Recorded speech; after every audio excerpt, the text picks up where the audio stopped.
back with more My Southern Home, and I'm here with Liz Jenkins with Fresh Space. And Liz, I'm so glad to have you on the show today because this is such an important conversation to have, because I can't tell you how many times I have been with homeowners that have remodeled or built their home and they say, I wish, I wish, I wish. And that's what you do. You take away all those wishes and you help people organize their space so that they have everything that they need. Exactly, and it's not just organizing the things within the space, but it's also planning for the things in the space. And that's what a lot of people don't do when they're remodeling or building. They're all excited about their countertops and their paint colors, but they're not necessarily thinking about where their vacuum cleaner is going to live. Your goal is to help them strategically place everything in that home. Correct. From the linen closet to where a cabinet should be. Up to a point. So what I'm trying to do is work with the builders and the designers to help them identify what are those things that need to be stored.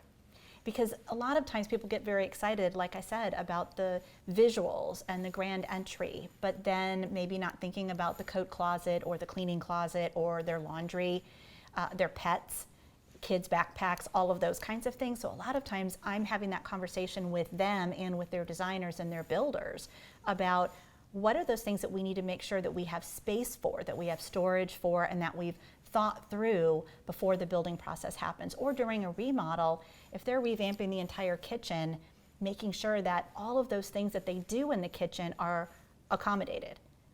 Well, we talk a lot on the show about when you're getting ready to meet with a contractor, to think about how you want to live in that space. Exactly.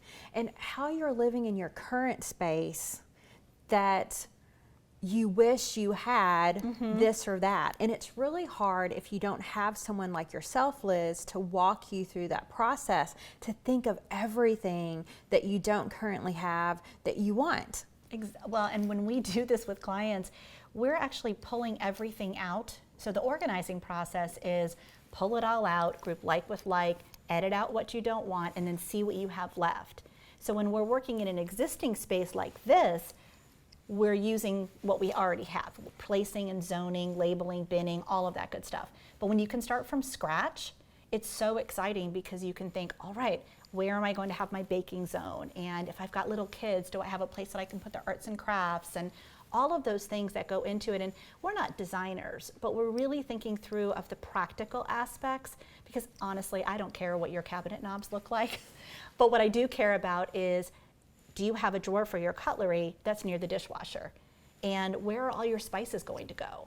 And can you reach the upper cabinets to grab the things that you need? And do you have storage for your Christmas china?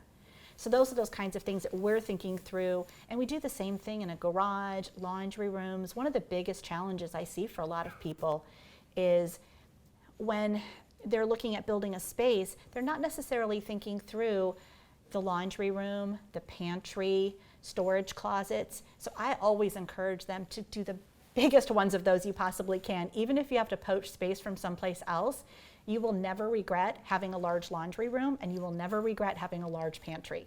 Just take my word on that. Well, one of the things that we were talking about off camera, Liz, is I love the fact that you can look at a blueprint and say, this is a voided area that you can utilize for this, or this is a space that you can utilize for this. And when you're able to look at a blueprint and visualize how that space can be used differently, it is so valuable for the people that you're working with, because most people cannot look at a blueprint and visualize what that's going to look like, or even be able to visualize how much space is in that area. And I run into that a lot, again, especially laundry rooms, pantry, storage closets, where it seems like it's going to work. Even a primary closet. I've seen some where it looks like it's going to be big, and then when I actually prefer to walk in when the house is like kind of under construction, because you can kind of be in it and feel how it's going to, get the vibe of it. But when you walk in and you realize that the size, or when you're looking at it on a blueprint, you look at the size and you realize, you know what, you're only going to be able to utilize two. I'm actually looking at this, pretending I'm looking at this blueprint.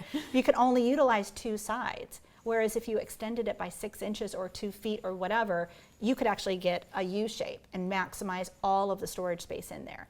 We've had some builders who are fantastic with this, where they really think about all of the different uses of the space and how they can maximize all of it. And then you have some that just they don't really think through to that end point of the usage. And that's where we try to come in and sort of guide them a little bit. I'm not trying to do their job, but I also want to make sure that my clients have a place to store those things that they actually want to keep. And it could even be as simple as, you've got space under the stairs, let's create a little storage closet that you could actually use for luggage or holiday. Or if you have cabinets, why not take them all the way to the top? And I understand budget comes into play often, but sometimes you can take these spaces and create something that's so useful, because people have stuff. I mean, our job is to help them deal with the stuff, but the fact is, if you have that stuff and you don't have any place for it, it ends up infiltrating your home and cluttering up those spaces that you actually want to live in. And that's what we run into with a lot of clients, is they're just surrounded by stuff. So we're always trying to carve out a space that those things can live, whether it's an attic or a storage closet or under a bed if we have to.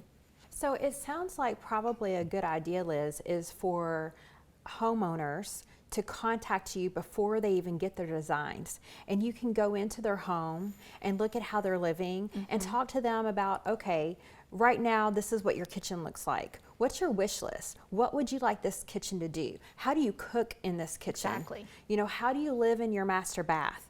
And you're going to be happy at the end. And honestly, it actually can be very cost savings. There's a bit of an upfront investment, but that planning part, it's kind of, what do they always say? Measure 3 times, cut once. But that planning part up front saves mistakes and errors and delays down the road.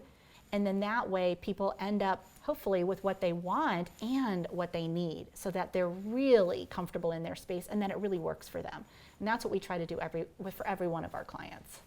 Well, thank you so much, Liz. We really appreciated you being with us today. Thank you so much. It has been such a pleasure. We'll be back with more My Southern Home in just a moment.